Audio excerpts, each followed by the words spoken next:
ဟုတ်ကဲ့အားလုံးပဲမင်္ဂလာပါကျွန်တော်ဒီနေ့ဖတ်ပြပေးခြင်းတဲ့ story လေးကတော့ဟာတာပုံမြင်လေးပေါ့နော် intermediate level ဟာတာပုံမြင်လေးပါ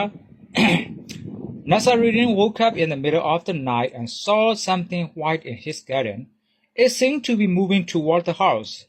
ကဲမှာ Nazaruddin ပေါ့နော်ဒီစလိုက်ကြော်ကြီး Nazaruddin တယောက်ညလေကောင်ကြီးမှာနိုးပြီးတော့သူ့ရဲ့ channel ထဲမှာဖြူဖြူကြီးတစ်ခုကိုတွေ့လိုက်တယ်ပြီးတော့အဲ့ဒါကလည်းဒီအိမ်ဘက်ကိုရွေ့လာသလိုပေါ့နော်မြင်ရတယ်That is a thief. ဒါတခိုးပဲ he thought သူကထင်လိုက်တယ် and he took his gun and shot at him ကောက်ပစ်လိုက်တာပေါ့တနက်ယူပြီးတော့ then he went back to bed ပြီးတော့သူကအိယာကိုပြန်တယ် because he was too frightened to go out of the house in the dark အမှောင်ထဲမှာသူကအပြင်ထွက်ဖို့ကိုသူကတော်တော်လေးကြောက် The next morning Nazaruddin went out and saw one of his white shirts hanging on a clothesline in the garden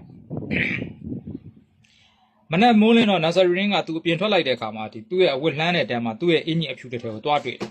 His wife had washed it the day before and hung it out to dry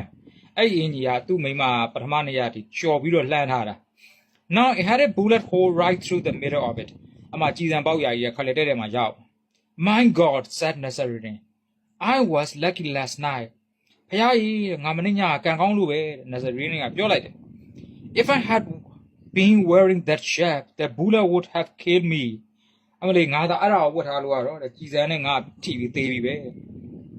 and he called his neighbor together and asked them to thank God for saving him and သူ့ရဲ့အိမ်နီးနားချင်းတွေကိုခေါ်ပြီးတော့